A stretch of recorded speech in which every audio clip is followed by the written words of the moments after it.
Hello, welcome back Eniko education. मैं नदीम खान और आज का दिन हम सब के लिए बहुत ही इम्पोर्टेंट है। जैसे कि हम सबको पता है आज 26 नवंबर है। इट मीन्स कॉन्स्टिट्यूशन डे, जिसको हम एज अ कॉन्स्टिट्यूशन डे के रूप में सेलिब्रेट करते हैं या संविधान दिवस के रूप में सेलिब्रेट करते हैं। तो इसका इम्पोर्टेंस इसलिए भी है क्योंकि आज के दिन को सेलिब्रेट करके हम लोगों में कॉन्स्टिट्यूशन के प्रति अवेयरनेस को फैलाने की कोशिश करते हैं। तो बिल्कुल कि लोग अपने संविधान को, इट मीन्स अपने विधान को समझ सके और उसके प्रति अपने जीवन को जीने की आदत डालें। क्योंकि अगर संविधान के प्रति सभी अपने कर्तव्यों का निर्वहन करते हैं तो हमें नहीं लगता कि हमारे देश में कोई बहुत बड़ी प्रॉब्लम इशू अराइज हो सकती है। क्योंकि ये कहीं भी जो भी प्रॉब्लम्स आती है वहाँ देखते हैं मैक्सिमम आप देखेंगे तभी होता है जब संविधान की अवहेलना करके लोग अपने कार्यों को महत्व देते हैं। तो इसलिए आज का दिन लोगों में कॉन्स्टिट्यूशन के प्रति आदर और सम्मान को जगाने का बहुत ही इम्पोर्टेंस डे है। इसीलिए हम आज के दिन संविधान दिवस को सेलिब्रेट करते हैं। तो चलिए आज के इस इम्पोर्टेंट डे पे हम आपको संविधान, इट मीन्स कॉन्स्टिट्यूशन से रिलेटेड 10 इम्पोर्टेंट फैक्ट अवेलेबल कराएंगे। हो सकता है आप इनमें से कुछ टॉपिक्स को जानते हो और कुछ टॉपिक्स को नहीं भी जानते हो, तो आप जरूर इस टॉपिक्स को देखने के लिए, जरूर समझने के लिए, अपनी नॉलेज को इंक्रीज करने के लिए ये वीडियो लास्ट तक जरूर देखें। और एक लास्ट में एक छोटा सा रिक्वेस्ट है, अगर आप हमारे चैनल पे नए हैं तो प्लीज़ इसे सब्सक्राइब कर लें। तो चलिए हम वीडियो को स्टार्ट करते हैं और आज के कॉन्स्टिट्यूशन से रिलेटेड इंपॉर्टेंट फैक्ट पे डिस्कस करते हैं।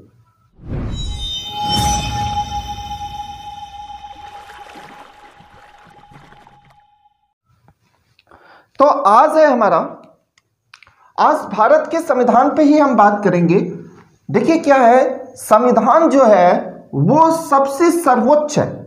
संविधान से ऊपर कोई भी नहीं है, न कि आपका प्रेसिडेंट है, न प्राइम मिनिस्टर है, न मिनिस्टर काउंसिल है, न पार्लियामेंट है, कोई भी, न कि आपका सुप्रीम कोर्ट, कोई भी नहीं है। सर्वोच्च है जो हमारे देश में, सर्वोच्च स्थान जो है वो हमारे संविधान का ही है हमारे देश में।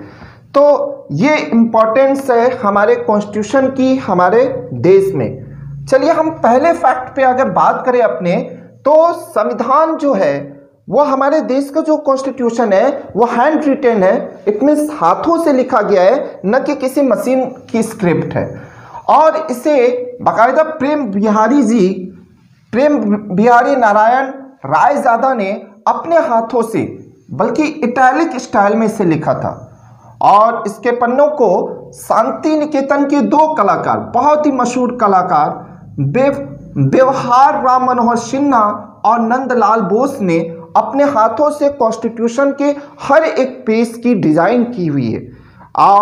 ये सारी लोगों का इम्पोर्टेंस था। और सेकेंड इम्पोर्टेंट फैक्ट पे अगर हम बात करें तो हम देखेंगे भारतीय संविधान विश्व का सबसे लॉर्ज, इट मीन सबसे लंबा संविधान है एवं लिखित संविधान। अब देखिए क्या है, लिखित संविधान और अलिखित संविधान में थोड़ा सा कॉम्प्लिकेटेड टॉपिक है। कुछ लोग लिखित संविधान का मतलब ये समझते हैं कि वो रिटेन है। रिटेन तो है ही, अलिखित संविधान भी रिटेन ही है। ये नहीं कि वो लिखा हुआ नहीं, ओरल है, ऐसा कुछ भी नहीं। लेकिन लिखित और अलिखित संविधान में बस फर्क इतना है कि जो हमारा कॉन्स्टिट्यूशन है वो एक लिमिट टाइम पीरियड में प्रॉपर वे में लिखा हुआ है, स्क्राइब्ड है, लेकिन उसकी स्क्रिप्ट कंप्लीट है। लेकिन जो अलिखित संविधान होता है, जैसे कि आप ब्रिटेन की संविधान की बात करें तो वहां अलिखित संविधान है, क्योंकि वहां का जो कॉन्स्टिट्यूशन है पूरी तरह स्क्रिप्ट कंप्लीटेड नहीं है, वो डे बाय डे बनता जा रहा है वहां का संविधान में और ऐड होता चला जाता है। तो इसलिए ब्रिटेन की संविधान को अलिखित संविधान के रूप में देखते हैं और अपने इंडियन कॉन्स्टिट्यूशन को हम लिखित संविधान के रूप में देखते हैं। अब ये देखते हैं, इसमें 25 पार्ट है इस समय प्रेजेंट टाइम, क्योंकि जब कॉन्स्टिट्यूशन बना था आपको 26 नवंबर 1949 को, उस टाइम पीरियड में ये 25 पार्ट नहीं थे, यहाँ पे 22 पार्ट था और ये इस समय 25 पार्ट हो चुके हैं और 448 आर्टिकल लगभग हो चुका है। उस समय 395 आर्टिकल हुआ करते थे और 12 शेड्यूल हो चुके हैं इस समय हमारे कॉन्स्टिट्यूशन में, क्योंकि उस टाइम पीरियड में जब कॉन्स्टिट्यूशन बना था उस टाइम पीरियड में यहाँ सिर्फ 8 शेड्यूल हुआ करते थे। और देखिए इसकी इंग्लिश स्क्रिप्ट, इसका जो हमारे कॉन्स्टिट्यूशन का है उसके इंग्लिश स्क्रिप्ट में लगभग 1,17,369 लेटर्स का यूज किया गया और जिसमें इतनी बारीकियां, हर एक चीज का रिकॉर्ड रखा गया बाकायदा। आपको छोटी से छोटी चीज का भी रिकॉर्ड आपको मिल जाएगा कॉन्स्टिट्यूशन असेंबली में, जो कुछ भी हुआ, कितने डेज वर्क हुए, कितने एक्सपेंडिचर हुए, कितने रुपए खर्च हुए या किन चीज़ों का कितना इस्तेमाल किया गया, वो बाकायदा लिखित है। तो देखिए इसमें कहा जा रहा है 254 पेन निब्स का इस्तेमाल किया गया था आपके कॉन्स्टिट्यूशन को लिखने के लिए। इसमें 6 महीने का समय लिखा था।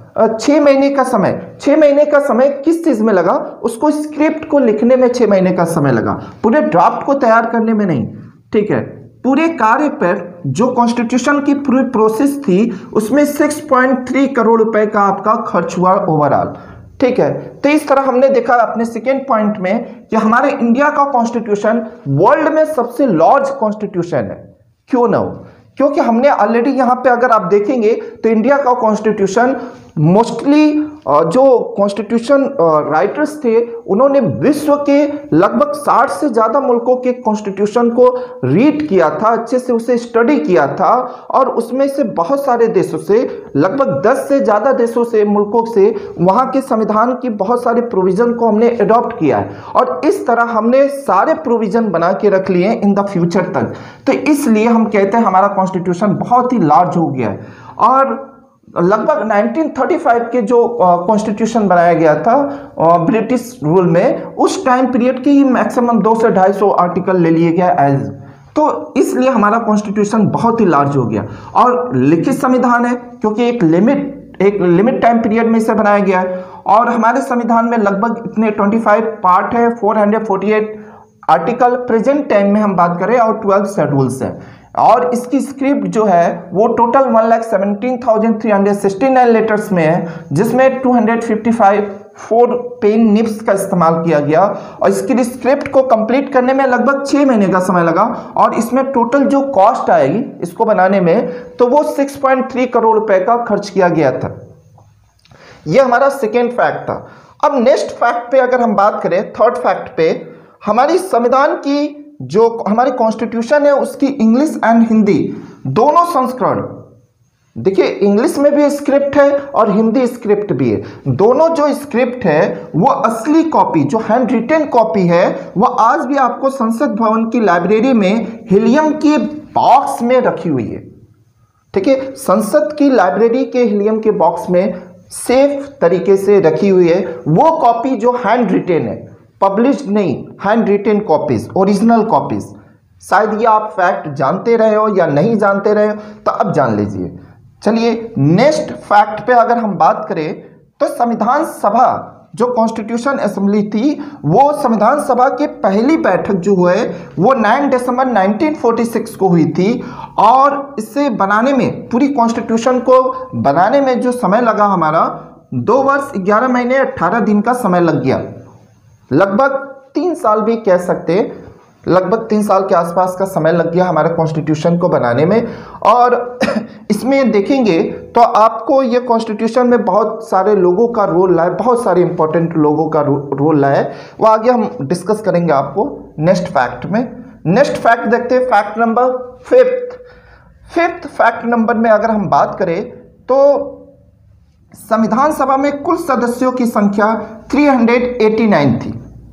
ठीक है, जिसमें 292 तो ब्रिटिश प्रांतों से आते थे। ब्रिटिश प्रांत क्या है? ब्रिटिश प्रांत वो है जो ब्रिटिश कॉलोनियल रूल के अंडरग्राउंड थे।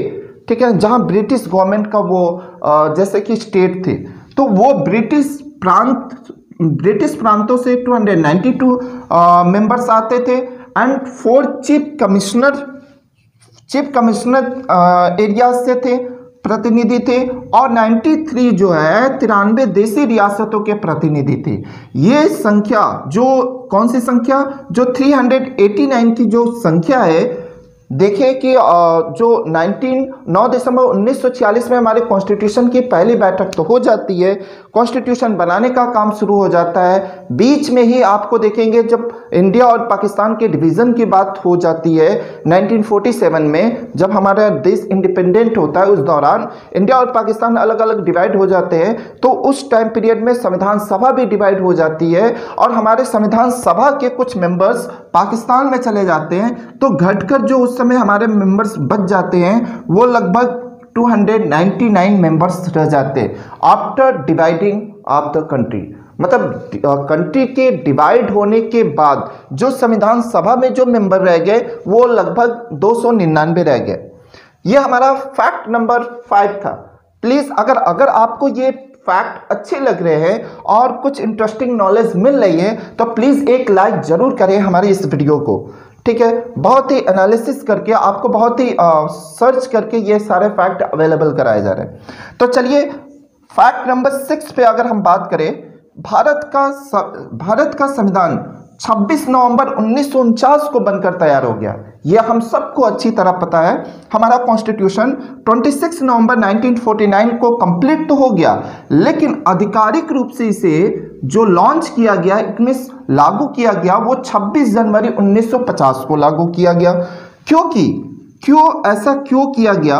वो इसलिए किया गया क्योंकि 26 जनवरी 1950 के दिन, ये 26 जनवरी 1950 के दिन ही हम पूर्ण स्वराज्य दिवस सेलिब्रेट किया जाता था 1930 से।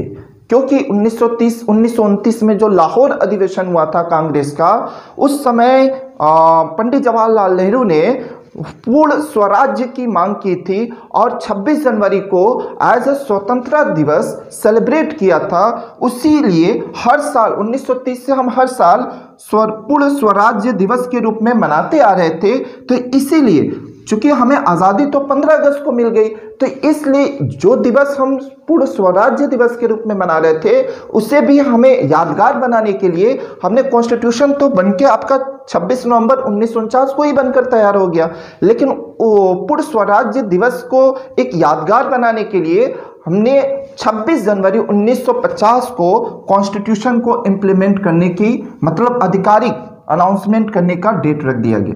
तो इसलिए 26 जनवरी 1950 के दिन आपका संविधान इम्प्लीमेंट होता है, इट मीन्स आधिकारिक रूप से लागू होता है।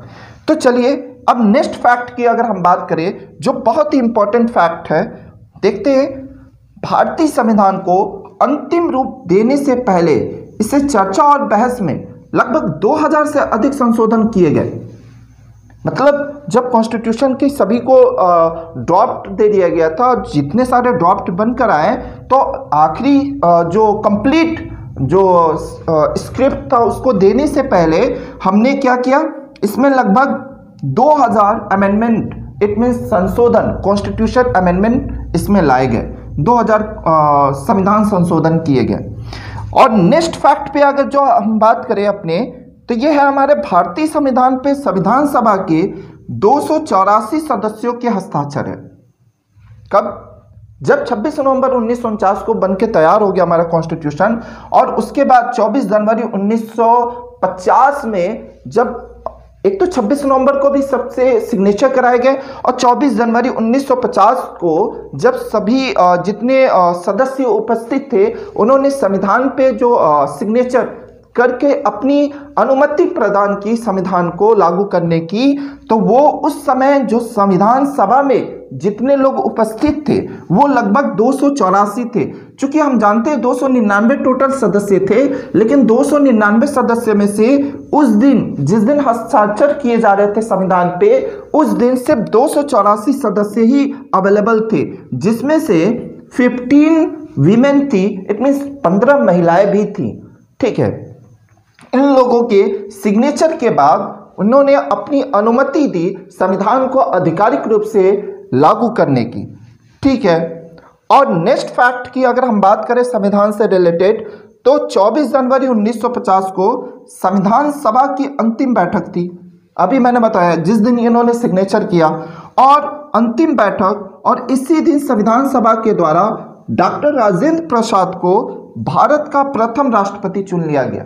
अब देखिए 24 जनवरी 1950 को जो संविधान सभा की अंतिम बैठक थी, जिस दिन अंतिम रूप से उसे आधिकारिक रूप दे दिया गया था, मतलब अनुमति दे दी गई थी संविधान सभा के सदस्यों के द्वारा, उसी दिन डॉक्टर राजेंद्र प्रसाद, जो कि आपके संविधान सभा के अध्यक्ष थे, जो अध्यक्ष 11 दिसंबर 1946 को बनाए गए थे, ठीक है, तो उन डॉक्टर राजेंद्र प्रसाद को 24 जनवरी 1950 को एज अ प्रेसिडेंट के रूप में इलेक्ट कर लिया गया संविधान सभा के सदस्यों के द्वारा।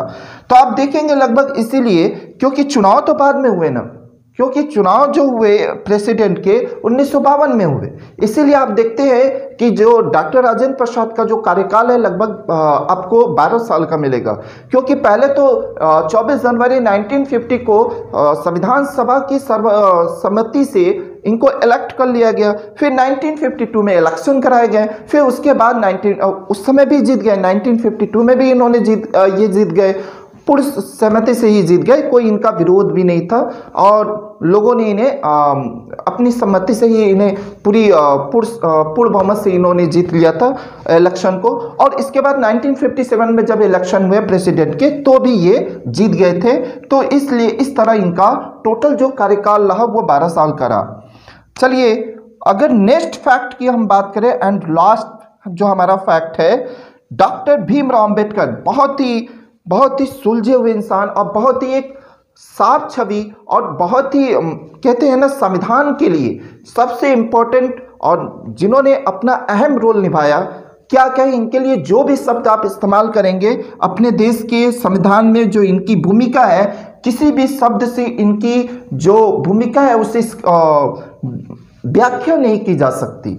कोई वर्ड्स नहीं है जो इनका रोल है अपना कॉन्स्टिट्यूशन में जो इनको डिफाइन कर सके। तो डॉक्टर भीमराव अंबेडकर जो स्वतंत्र भारत के पहले कानून मंत्री भी बने और संविधान सभा की कमेटी के चेयरमैन भी थे। इन्हें ही हम अपने भारतीय संविधान का पिता के रूप में भी कहते हैं, क्योंकि भारतीय संविधान में जो अहम भूमिका है वो पूरी तरह आप देखेंगे डॉक्टर भीमराव अंबेडकर की एक बहुत बड़ी भूमिका है। इसीलिए क्योंकि डॉक्टर भीमराव अंबेडकर ने हमारे इंडियन कॉन्स्टिट्यूशन को बहुत ही गहराई से उसे समझा है और इंडियंस के अकॉर्डिंग उसमें सारे प्रोविजन किए थे। इसीलिए तो आर्टिकल 32 को, क्योंकि सारे कॉन्स्टिट्यूशन मेंबर जो थे वो सभी लोग जो इसके प्रियम्बल है, इट मीन्स कॉन्स्टिट्यूशन का जो प्रस्तावना है उसे अपने इस पूरे संविधान की आत्मा कहते हैं। लेकिन डॉक्टर भीमराव अंबेडकर आर्टिकल 32 को संविधान की आत्मा कहते हैं, क्योंकि उनकी जो समझ थी कॉन्स्टिट्यूशन के बारे में वो अनबिलीवेबल थी हमारे इंडियन कॉन्स्टिट्यूशन के बारे में। तो इस तरह हमने 10 इंपॉर्टेंट फैक्ट पे आज के इस इंपॉर्टेंट डे पे डिस्कस किया।